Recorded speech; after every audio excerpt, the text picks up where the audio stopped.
Yes, guys, I'm Si. Welcome to Ace Podcast Nation. Should I say, welcome to Cardiff City World, live from Ace Podcast Nation headquarters. And it's the Friday Night Lights, the second episode of our Friday night debate, all things Cardiff City. And I'm delighted to be joined by Pan, a.k.a. the Greek Leak. How are you, my friend? Great to be on site, yeah, not too bad at all.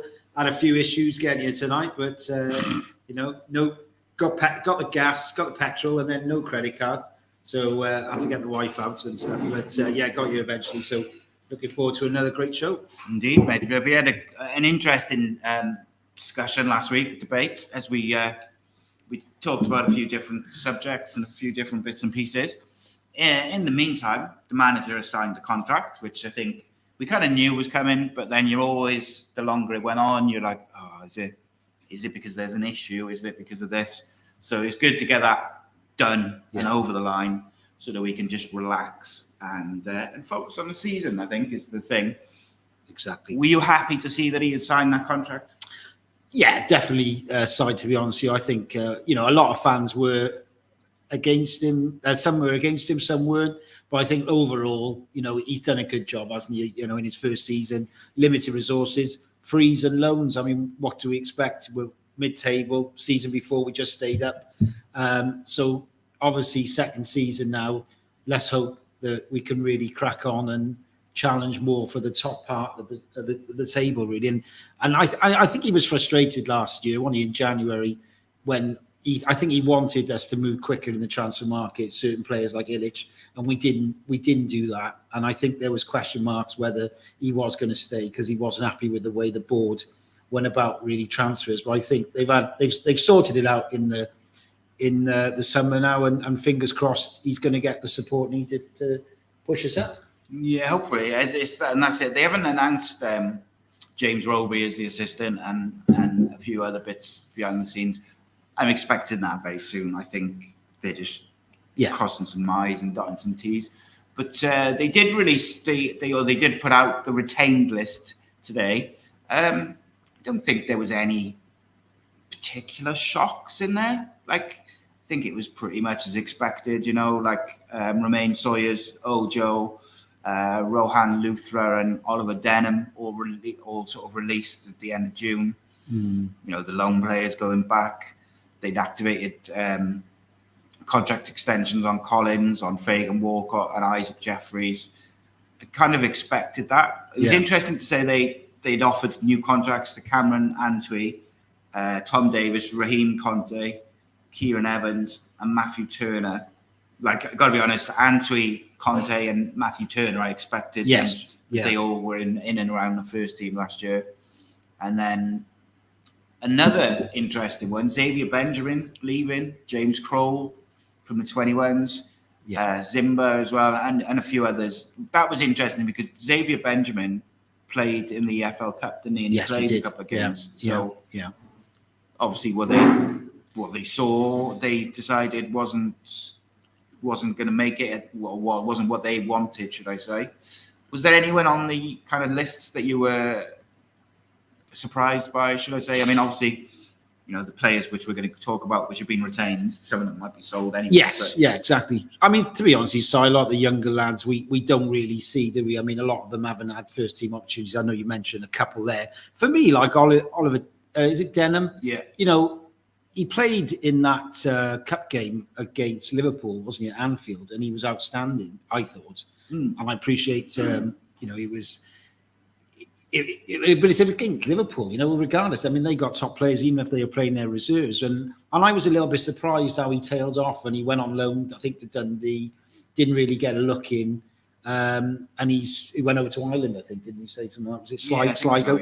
So I was sort of a little bit surprised because of what I saw of him. I thought he had potential, but at the end of the day, he hasn't pushed on. So no, I don't think there was any surprises in that list. Anything for you? No, I don't think so. And maybe Xavier Benjamin slightly, but I mean, not massively, because I think if the ones who they expect to go on and do things are the ones they played at the end of the season, basically. And when there was injuries, it was Raheem Conte and Louis Giles who played in the defensive positions, not Xavier Benjamin. So, you kind of assume that's the case. So I know you wanted to discuss Ebo Adams, which is an interesting one. Obviously, went on loan in January to Derby. I spoke to BBC Derby the day he went and did a little sort of interview or whatever. And I said at the time, like, I really thought that he would go there and he would do exceptionally well. Yeah. I thought they were looking for someone to just hold the midfield and do the dirty work. And I just thought he's going to, especially at that level, it felt like he'd excel. And then I had that journalist back on our channel, and he did. They are desperate to keep him. Yeah. They want him on the cheap, which is an interesting one because I think Cardiff sell notoriously bad. Yes, they don't help themselves, and they certainly don't get money for their players. But I think I'd like to think that I also don't want to be a club which holds players hostage for a few quid. Like, it's clear we don't want him. No, the manager doesn't fancy him. Derby do want him. He likes it in Derby as far as you've got a young baby. Yeah. Let's come to an agreement. Let's get it done early in the window for all parties. And I say that the same you said to you about Robinson. Of course, that's right. And a couple of others. Like, let's just get it done. And sometimes things don't work out for whatever reason. He's been unlucky as well. I mean, he came, was it a couple of years ago, when he had that horrendous injury, which was a bit innocuous, wasn't he? And he was out for such a long time. Yeah. And when a player's out for a long period, psychologically, that can really affect a young lad. And I think he's done really well to come back. And obviously at Derby, which are a big club, getting promoted. And I think he's, as you said, he's been exceptional. Defensive midfielder or a midfielder, he can play a couple positions. He had a few games for us, didn't he? But you couldn't really see much. You couldn't really make a lot of comment, could you, at that stage? He's physically fairly strong looking guy. Was it Gambian International? So, I think there's two arguments. Obviously, when you've got a guy who's had an horrendous injury and he's been able to come back, that mentality, being a strong character is really a big asset for a young lad. And I think that's credit to him. And he has obviously done exceptionally well. But would you say, or could we say, that he's better than Riles, Wintle and Siopis? This is the thing, because we haven't really, and obviously I presume they look at him in training now, but I'd imagine Cardiff want $500,000 plus, and Derby are probably offering 250. So, but there's going to be other clubs out there who will probably want him, because at the end of the day, he's put himself in the shop window. So maybe we can get 500,000, 600,000, 700,000. I think we only signed him for 150,000 from Forest Green Rovers. So, if we can treble our money, it's not bad business. But again, I don't know whether you feel that he should be given an opportunity, because obviously he's done so well at Derby, but we've got the three in there and we've all criticised or said, at the end of the day, we're so defensive, with these two defensive midfielders, which two of those three would you keep? Or which two of those four would you keep? But if Ebo Adams has done so well at Derby, could he be considered better than the one or two of the ones we've got? So I think, realistically, as it stands, his position is back up to Siopis as the defensive midfielder. Yeah. The only other option as a defensive midfielder, really, is if you have Rawls sit in there instead of Siopis, who is more of a possession-based defensive midfielder. Yeah. Or Wintle, who's a bit more like a natural defensive midfielder. For me, Siopis is head and shoulders above all of them in that specific role as being a defensive, just out defensive midfielder. I think I agree with you. When we really looked so poor, when we looked at our poorest last year was when he played Siopis, Rawls and Wintle. Yes. And we had no creativity. We just looked flat and very, defensively solid, but nothing going forward. To me, I think after he's just gone to Derby and played half a season, starting week in, week out, and doing well, he's not going to want to sit on the bench and get 5-10 minutes here and there. And I also think, realistically, he's going to be behind Rawls and he's going to be behind Wintle in that queue if Siopis needs a break or is injured or whatever. So I think that in itself creates a bit of a conundrum for him. And he can go and play in the Championship for Derby where he's settled and he loves it and they love him. So it makes a lot of sense for him to go, in my opinion. And at the end of the day, if we get 500 grand for him, I think that's pretty good business. What do you think of Siopis, though, from that last half of the season? And so he went off the boil completely. I think the way I look at Siopis this season, I kind of break it into three sort of parts. The first part, I thought he was exceptional. I thought like he was exactly what he needed. Just an out-and-out defensive midfielder who covers for the fullbacks if they're out of position. He sweeps up, decent enough on the ball, and he take it off the centre-back and progress play. Particularly when we had Rawls alongside him and then Ramsey in front of him. I thought that worked really well. Then Ramsey got injured, and then there was this period where the manager tried Wintle in the number 10, he tried Robinson in the number 10, and he seemed to have a very big reluctance to play Ruben Corwell in the number 10. Yeah. And then Rawls got injured. And that middle third of the season for me, from Siopis, I thought he went from being the defensive midfielder who keeps things simple, breaks up play, covers people, but has also got a decent switch ball in him. He's got a good diagonal ball in him to switch play. But generally speaking, simple, aggressive, etc.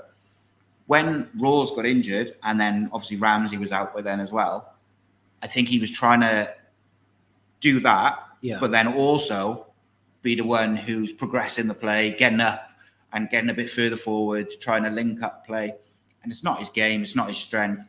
And what happened is he almost became jack of all trades, master of none, for lack of a better phrase. Do you know what I mean? He was trying to do too much.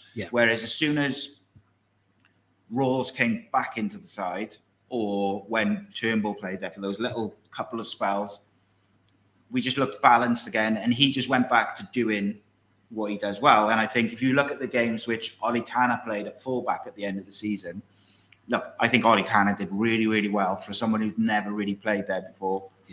He was expansive as a fullback as well going forward, and I'm not against that. But Siopis also made him look good a couple of times because he got caught way out of position, and Siopis just came across, swept up. But he's done it both sides. So I just think we have to get the right people around. We have to have, it's got to be, for me, the number 10 has got to be Ramsey or Colwell, and that's it. I don't want to see Wintle in there. I certainly don't want to see Robinson in there. And then next to him, we need a progressive number 8 who's got, is going to work and do the sort of, box-to-box midfielder, essentially, so that Siopis can do his thing. This other midfielder then can play through the lines, link up the play, go and support the number 10, the wingers, and get up, and Siopis can just sit. So does that mean Turnbull's going to play that role? For I believe, £2 million, he's going to have to play. So for me, if you kind of look at it now as what it is, my midfield would be Siopis, Turnbull, and Colwell. Obviously, if Ramsey's back and fit, then Ramsey probably comes in there. But I'd also probably still find a place for Colwell somewhere. So you're not playing in 2 defensive midfielders? No, I don't think you need to. I think because I think Turnbull does enough defensively alongside him. As long as Siopis just does his job, I don't think it needs to be. You don't need a double pivot in. Maybe right. So here's the thing, and people. But is that bullets away though? So people think that I'm against Joe Rawls when I say that. It's not that. What I'm saying with my thing with Joe Rawls is he's not going to play 40 games next season, nor do you need his style of play in every game. But there's certain situations where you will need to play roles alongside him.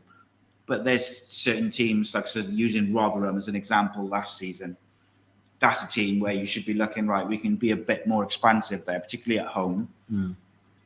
So that's where those sorts of games, I would like to see, a Turnbull alongside there, someone who's going to be a bit more aggressive. And then...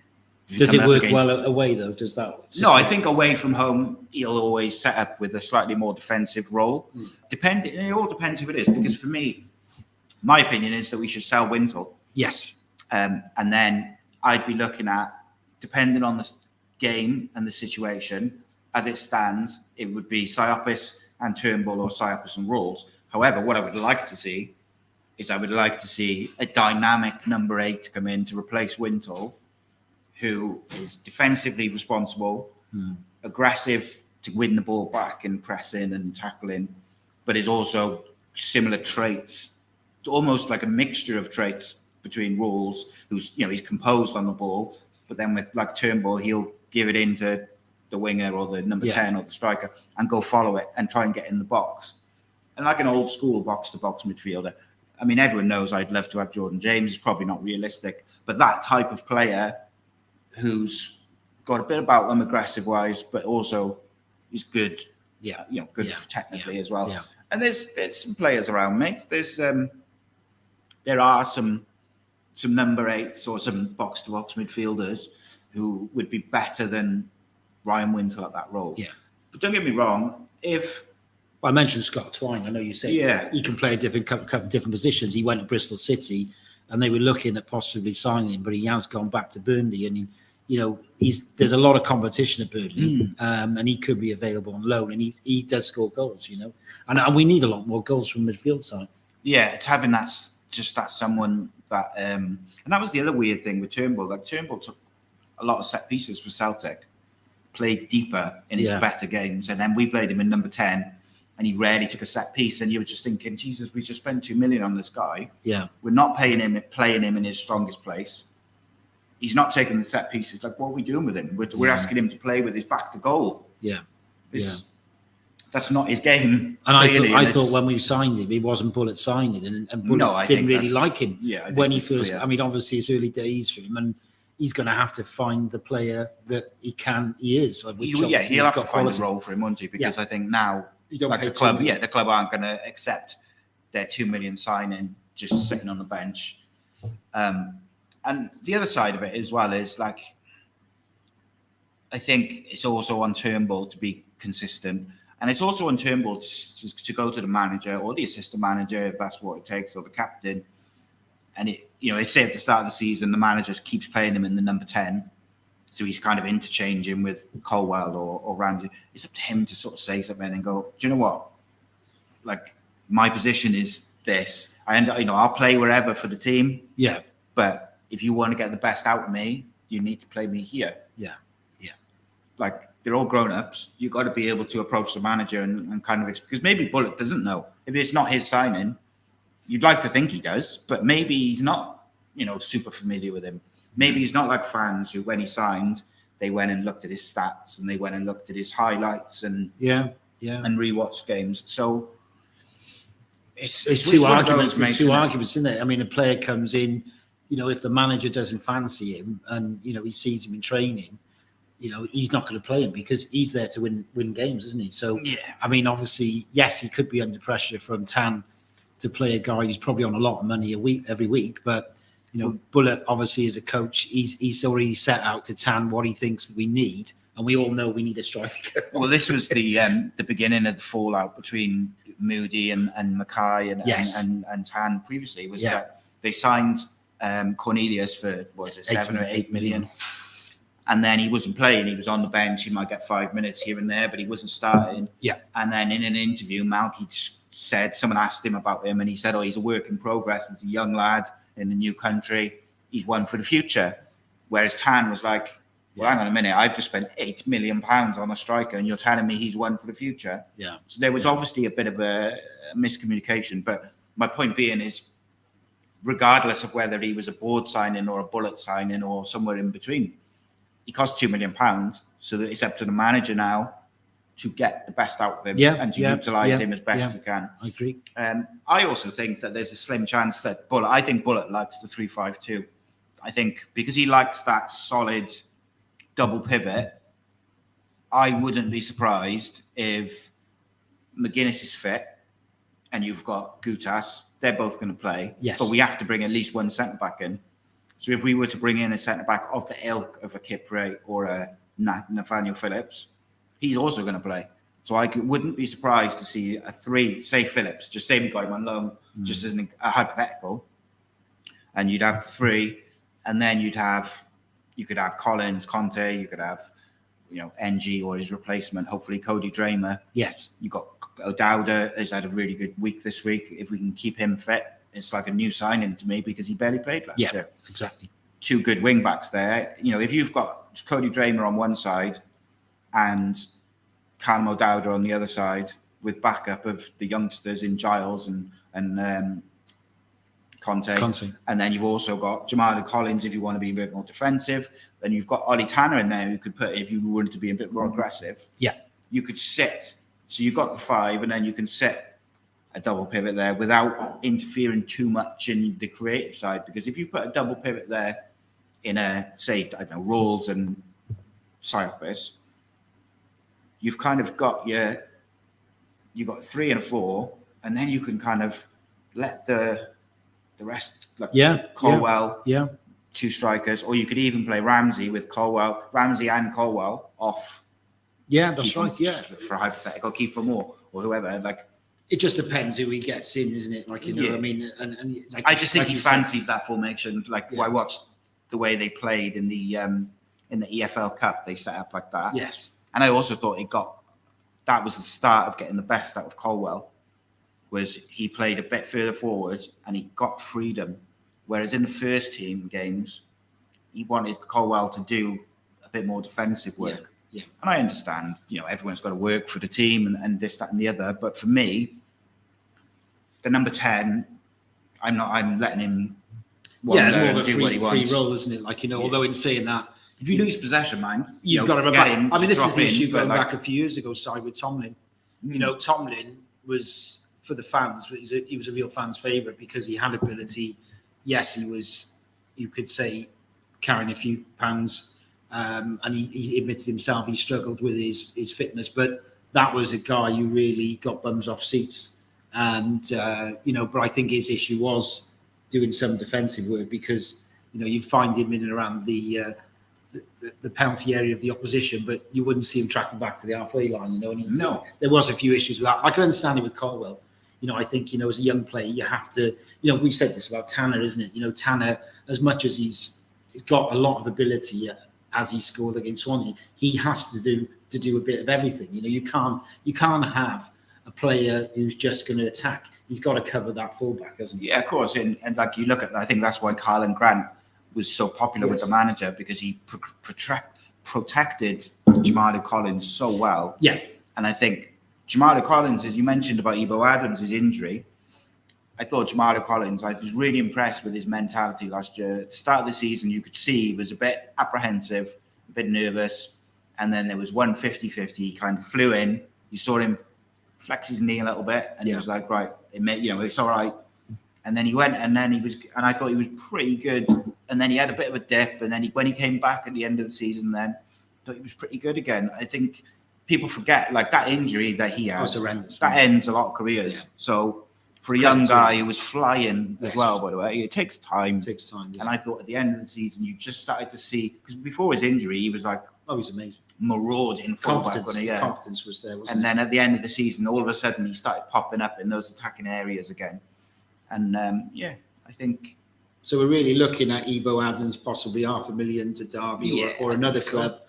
And, we would suggest that Wintle could be sold for $1.5 million to, because I think a couple of years ago, he was one of our best players and he was valued at 3.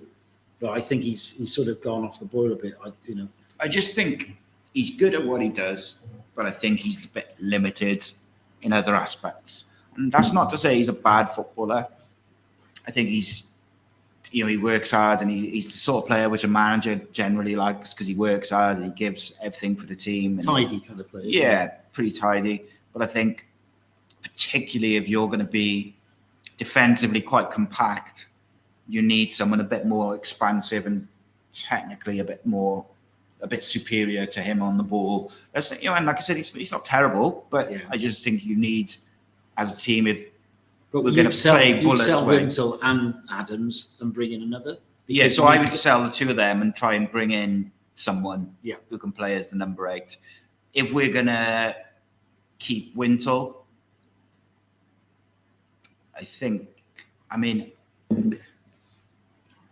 it could be all right if he gets in, like if he's looking at it as Turnbull's his one of the number 8s.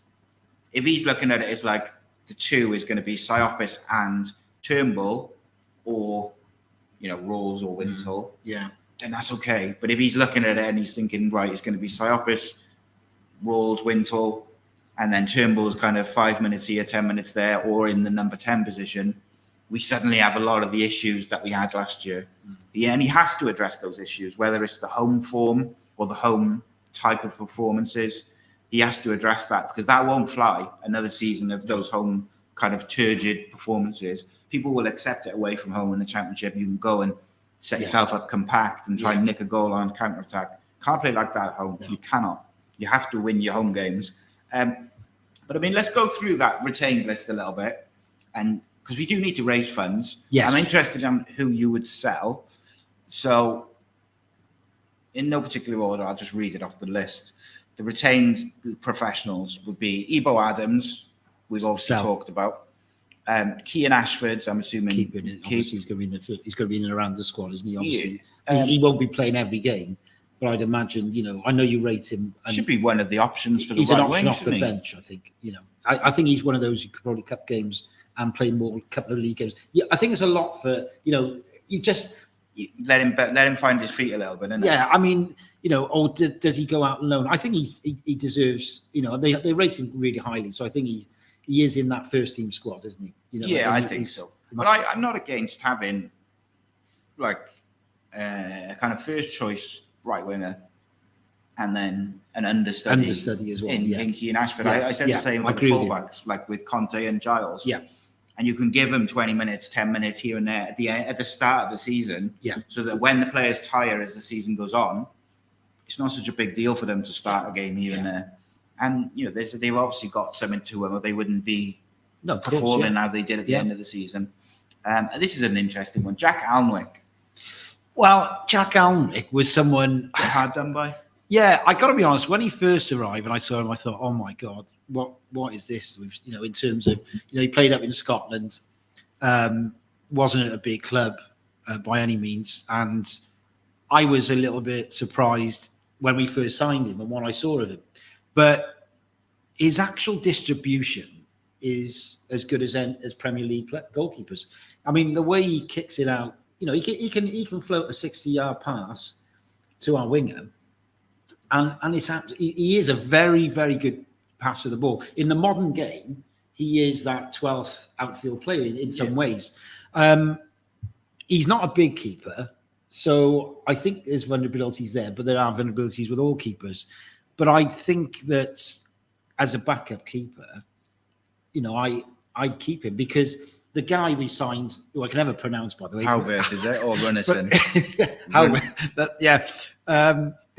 Howarth, he basically has done very well at stopping the shots, and but his distribution is poor. His distribution is poor, and that's the balance in it. Like Joe Hart when he was at Man City, and obviously Pep came in, and we thought Joe Hart was a very good keeper. Most people did, and they shipped him out. Because he wasn't, that modern type goalkeeper who can knock the ball 60, 70 yards with one ball, and then you're on the attack and 2 passes later you score. And I think that's what Alnwick does. So my view is, I think he's got a lot of qualities, and he is a good backup keeper. What do you think? So I think it's clear the manager doesn't fancy him. He brought in Runnison, dropped Alnwick as soon as he could possibly get Runnison in there, and even when Runnison was absolute garbage, he still played him until there was like no coming back. And then Alnwick came back in, did well. And as soon as the window opened, he sent Runnison back and got another keeper in. Halverth, I think, is excellent shot stopper. I think historically his distribution is pretty good. But last season, maybe it was settling in and getting used to being in Cardiff and whatever, it wasn't very good. So my issue, I guess, I think Alnwick was super hard done by. I thought he never deserved to get dropped at any point. Like, there was no point where I looked at it and I thought, great at penalties. He's got to go. I think he's really good keeper, mate. But if I look at it from his point of view, if I was him, I'd be looking at it and I'd be thinking, right, the manager signed a new contract. He doesn't fancy me. Do I want to sit on the bench now at this stage of my career, or do I want to go and get a move elsewhere? And I think from Cardiff's point of view, you've got Halverth is probably your number one. You've got the young keeper in Turner. Could you get like $1 million, $1.5 million for Alnwick, and then bring in there's a few really experienced keepers on the free list, like that ex-Southampton keeper, I forget his name now. But there's a few keepers on there who are like 38, who could do a job for a game or two. Yeah. Very experienced, top keepers in their day, who could come in and be the number two. Forster, is it? Fraser Forster? No, he was another lad. He was I'll have a look. McCarthy? No, he was another. It was yeah, I mean, I think Runnison, what is he? Is he young or? Yeah, I think he's like mid-20s. He was shocking when he played. I mean, surely as a manager, if you've worked with a guy before, and he's looked pretty poor, like, when he's played for us. I mean, really vulnerable. He was dreadful, mate. Really, I can't see, as a manager, regardless if you might have liked the player, sometimes you've got to put your hands up and say, well, it's not working out. He's not doing it. And he's got to go. But you could be right. I mean, Alnwick, I never really, these valuations, I'm never, I'm confident with an Ebo Adams £500,000, but I'm not confident of getting much for Alnwick. See, I think Alnwick's, like, if you look back at last season, he didn't do anything wrong. Like, well, I know that he was dropped after the Norwich game, but both those goals were probably a fault of the fullbacks, where I think it's Collins completely switches off twice and the ball comes from the other side and he just has a bit of a brain fade and the winger just nips in and knocks it in. Like, I didn't think they were the keeper's fault. No. That was the game that he got dropped from, and he never really consistently found his way back. But look, at the end of the day, Cardiff have got to raise funds. We know our number one is, don't we? I mean, it's Halverth, and the problem is, regardless if fans think, Alnwick should maybe not have been dropped and this, that, and the other, the manager clearly, there is something about Alnwick which he doesn't like as a player, because he wouldn't have got him out so quick, and he wouldn't have got those keepers in so quickly if that wasn't the case. Yeah. So I think when you sort of weigh it all up, so a couple of the keepers who were on a free who played championship football last year, Alex McCarthy, yeah, that's the one. That wasn't actually the one I was thinking of. It was he's a pretty good keeper. Yeah, John Ruddy. I know they're old, but like, he's got a lot of experience. Was he at Birmingham? Keeper, yeah. The thing is, those type of lads side, they want to play. Then they're at the stage of their career where they've got a year or two left to play, and like John Ruddy, for instance, is like 38. So I don't think he would come with an expectation to play. I think it would more be staying in the game, helping younger keepers, possibly, and particularly if you offer him like a little coaching role to work with Turner. Possibly, you could be right. Another one's on loan, who I always really liked when he played for Cardiff, is Simon Moore. Is on a free. Big lad. I thought he was a really good keeper. I was disappointed when he didn't come back. But just looking how old he's 34. But again, maybe like I tend to agree with you with him. 34, he probably want to play. Yeah. I mean, like I said, we know the number. Then he didn't play many games last year. Didn't play at all, did he? I mean, we know the number one. I mean, I look at someone like again, this is the issue with, I go back to Wales as well. I know we're talking about City, but Wales have got three keepers who are number threes at their clubs, or number twos. And Tom King, who used to play for Newport, who went to Wolves, is number three. He could be a number two, and he's gonna play, whereas he's not playing at all for Wolves. as a 3, and it's a pretty horrible job. I think that 3, isn't it, as a keeper? Yeah. But as a 2, you're going to play you're going to play the cup games. So there's probably half a dozen there, and he might play a couple of. So there could be 8-10 games for him somewhere, and that's progress for a keeper who really hasn't played at championship level. He's played in the lower division. So I'd say someone like a Tom King, but he might be on, as he's at Wolves in the Premier League, even as third choice keeper. They're probably paying him quite a lot of money, and obviously there's restrictions on salary for us. So that's the problem. It's getting a backup keeper who is going to play a few games and wants and is got that ambition in it to compete with the number 1. So I think that'll be interesting. Like Paul in the comments says, Alnwick's a decent number 2. I think he's better than that. I think the age he's at and everything, I don't think he's going to want to sit on the bench. So I wouldn't be surprised if he's gone through a little conversation with Bullet and asked the question, like, what is it that you don't like about? Because it might be something small that he just doesn't fancy him, and he might be able to go away and work on it, and then. I get it. As the season, there's no harm in having 2 good keepers, mind as well. As the season ticked older, I sort of remember Alnwick, and there was a period where we were losing games and there was goals flying in, and I'm not, I can't pinpoint like you have with the Norwich where it wasn't his fault, but I sort of sensed that there was a bit of vulnerability at certain position where if the guy's taking a shot from a certain area, maybe he's not in the right position. Whether it's a corner or not. So they got goalkeeper coaches there, Simon. It's all it's the manager will speak to his goalkeeping coach and say, look, Alnwick on corners isn't in the right position, or he's not in the right position when the guy's through on goal. 25. You just don't know. And I agree with you. He has got a lot of ability and good things that Howard hasn't got. That Alnwick has got. If he had Alnwick's distribution, that. Our number 1 could be top dollar, because sometimes he's had the ball coming back from the defenders, and you're sort of like you're worried, like he has had those moments where, oh my God, he's passed it to their striker. It has happened a couple of times. So I think we're happy with the number 1, but I'd be happy with number 2. Yeah, I prefer Alnwick and Howard to kind of fight it out. Yeah, but I think you can't have like a different keeper every other game. You've got to have a set number 1. You can't do it. But I think it would be nice to have 2 good keepers where you're not, when the team's announced, you're not like, oh my God, he's in goal. Jesus, what are we going to do? Yeah.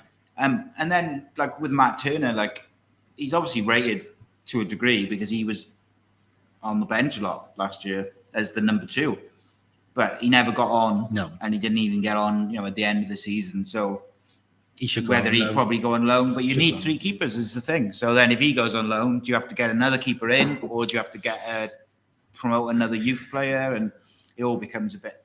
You need a squad, don't you? Yeah. Joel Bagan, mate. Where do you stand on Joel Bagan? Gotta go. Joe Bagan, when he first come on the scene, what is he? Republic of Ireland, under 21 international, or he might have played international football. When he come on the scene side, he did very well. He got in the first team. He played a few games, looked very comfortable on the ball, but he's not progressed. In my view, he's gone backwards. He, obviously they dropped him after a few defensive errors. 22 now as well. 22, and realistically, Still young. He can make a living out of the game. He's not a championship player in my view, but like some players who've left us, i.e. Mark Harris, who's gone to League One and done really well.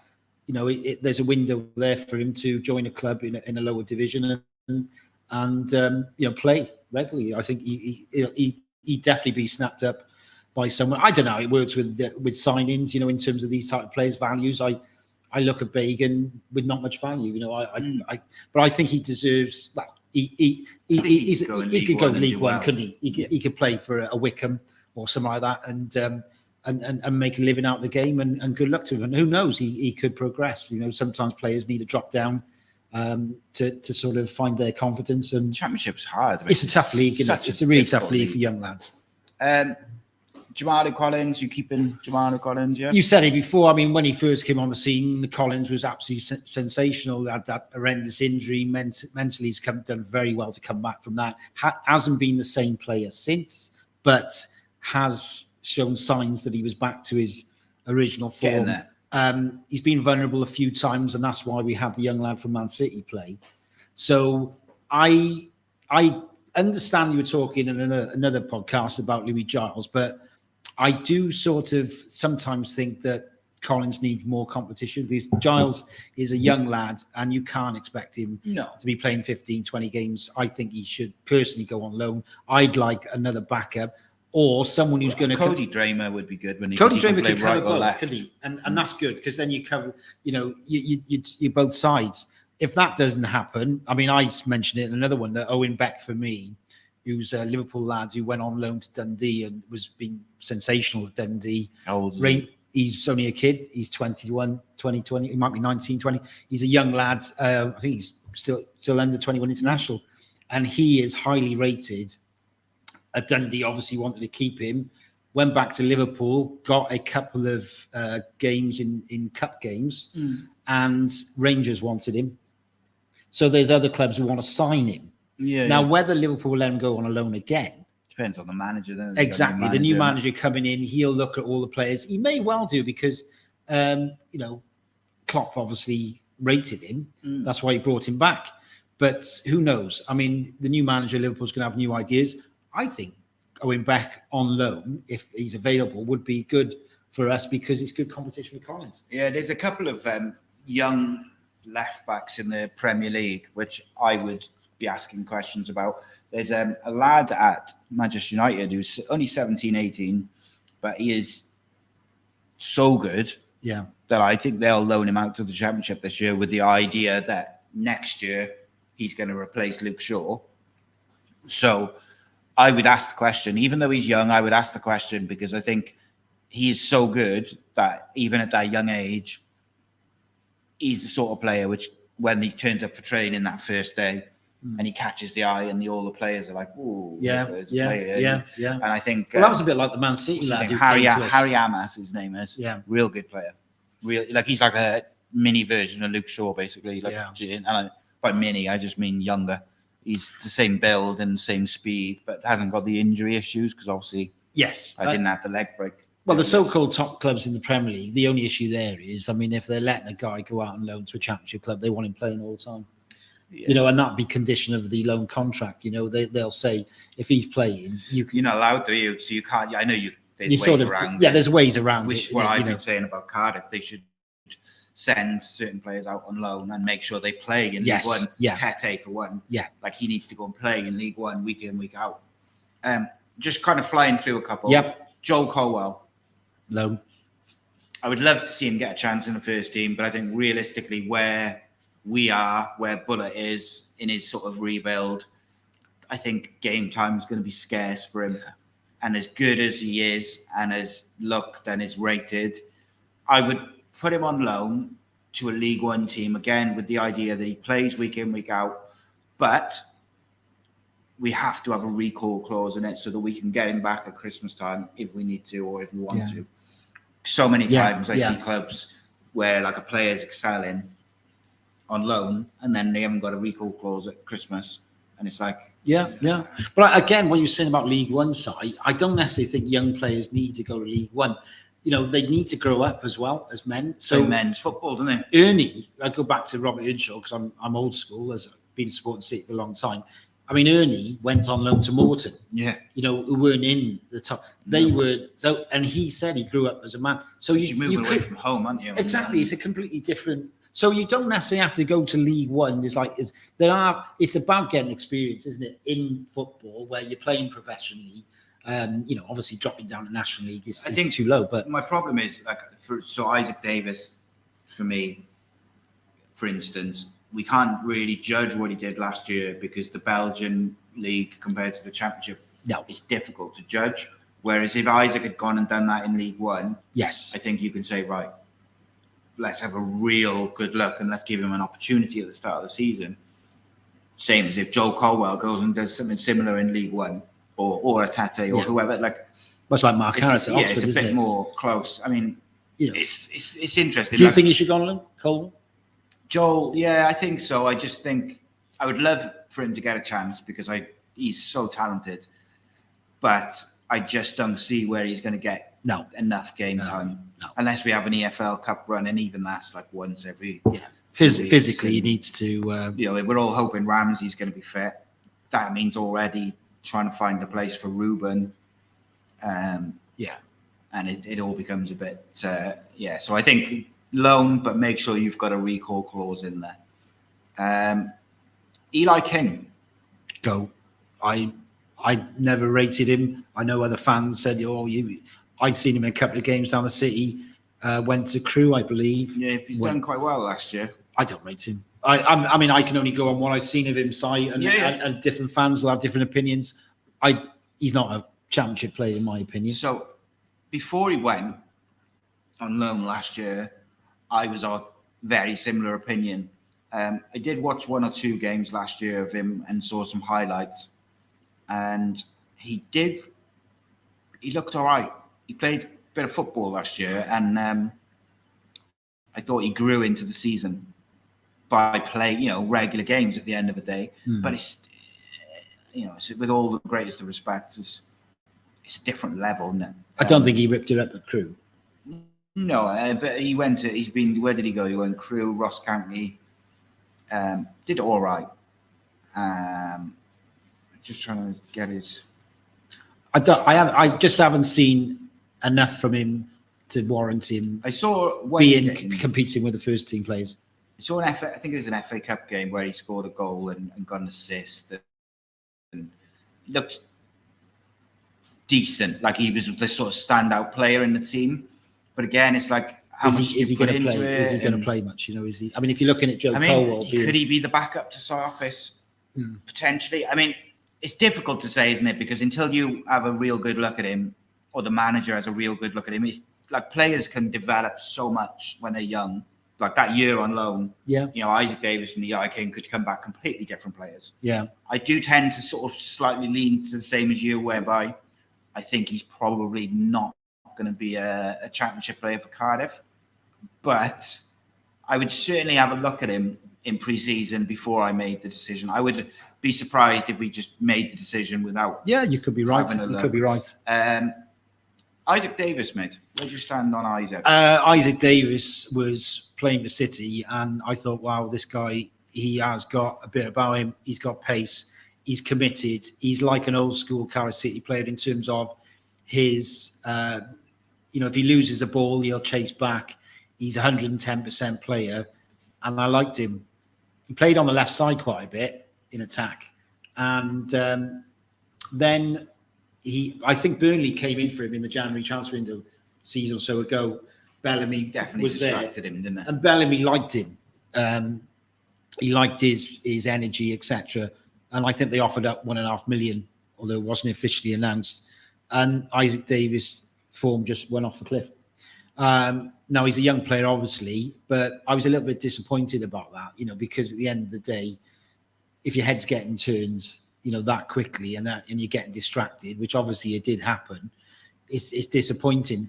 He's gone to Belgium League, which is not the equivalent to Championship. I think it's League One level.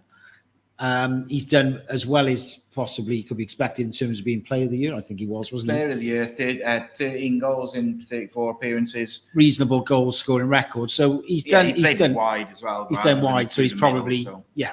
So I think his position. I don't believe he's a centre striker. That's my view. But who knows if he's improved? He's got to be someone you got to look at. He's got to be someone you got to look at. And I think let's keep. I mean, based on obviously what he's done, he couldn't do much better than he did. So he needs to be looked at closely.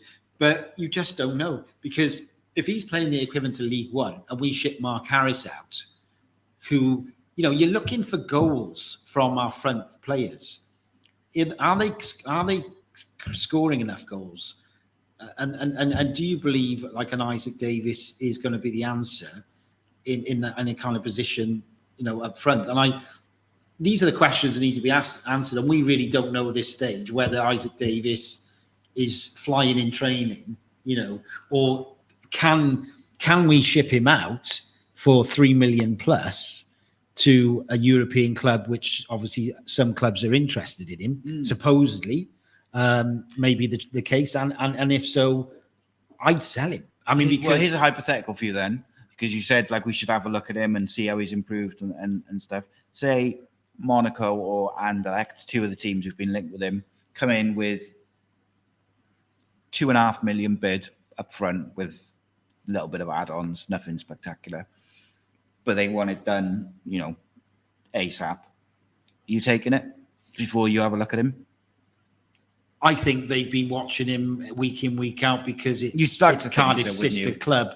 It's Tan's club, isn't it? Lack of analysts worries me with that side of things. Yeah, you could be right. I mean, but I think Tan's club. So Tan's got Tan's got his own people there, and they would have had the stats on him. They would have had everything you need.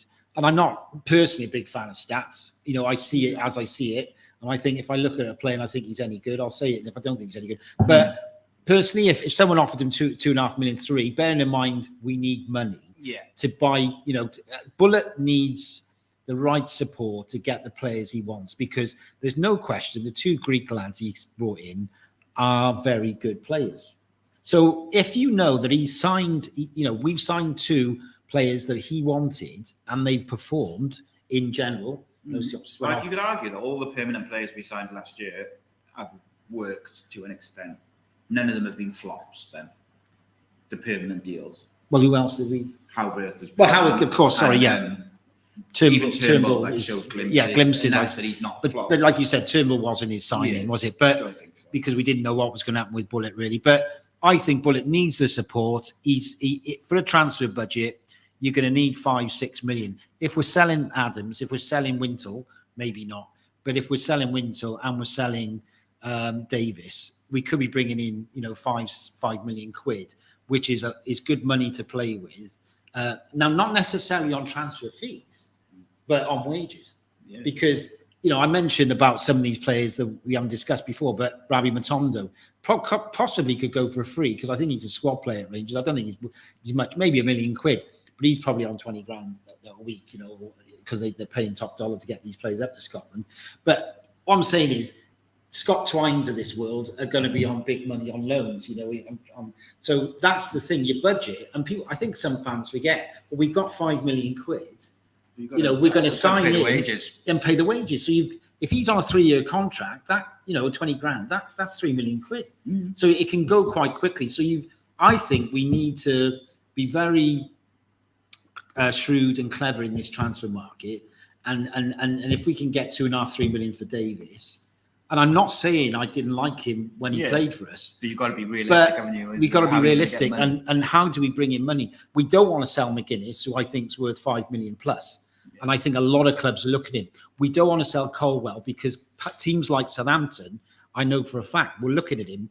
If they hadn't gone up, I think Martin would have bid for him, because he really likes him. Yeah. And Palace are the type of side who will probably sell 3 of their players for 150 million, because they got so much money. And they'll come and snap him up for 6 million. And then they'll sell him for whatever, 30, 40 in a couple of years. Yeah, 100%. So this is what I would do.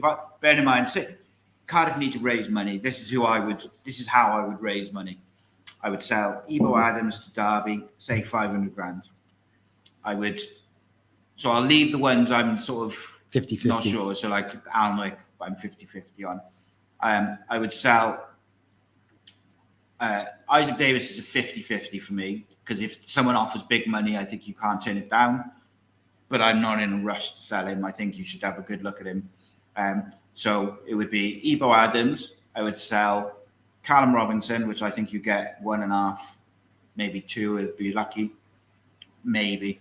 Well, the problem is he's signed for 1.5 million. Yeah, so and if they're looking at his attitude, but I think teams would take him. Teams would take him. His record is generally good. Yeah. So I would think you might get half the fee. I would just get it because his wages are so high. Yes. Yeah. So I'd have Ebo Adams, Callum Robinson, Romeo. Oh, Romeo's got to go. Wintle. You won't get a fee for Romeo. No, Wintle, and probably Perry would be the 4 I would sell. And you're hoping for 5 million for Perry and G. Well, Perry and G, I would not accept less than 5 million.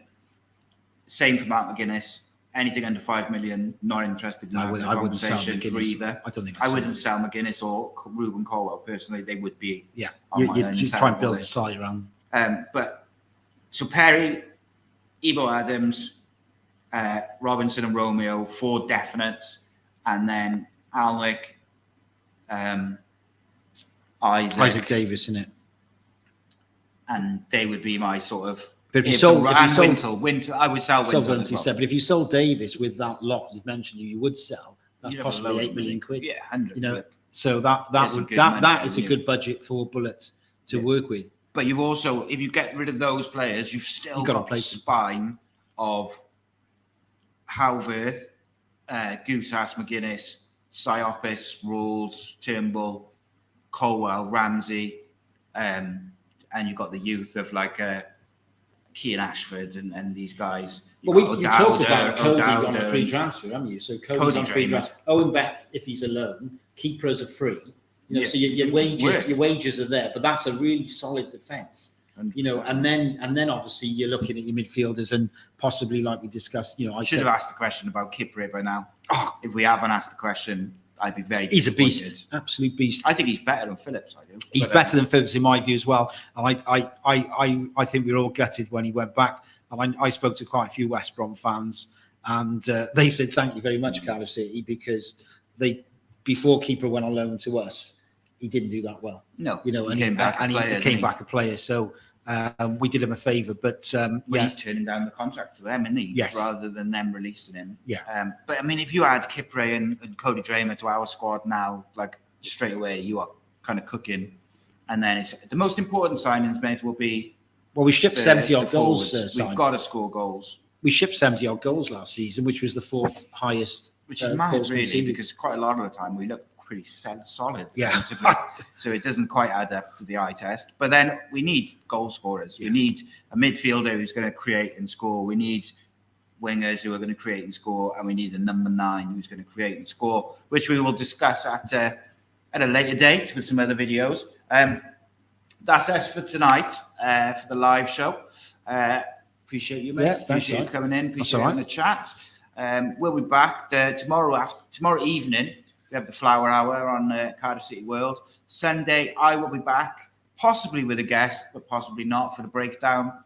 And then we'll have the history of Cardiff City. We've got Pan's view on Robert Page. I might film my view on Robert Page in the Gibraltar game now in a minute, but it depends how angry I get, because I don't think I'll be able to do it. I don't think I'll be able to do it without swearing. So we'll see, though. But appreciate you all. Thank you very much for joining us. We'll be back tomorrow. Make sure you're subscribed and you like the channel, all that good stuff. Please do spread the word. In a bit.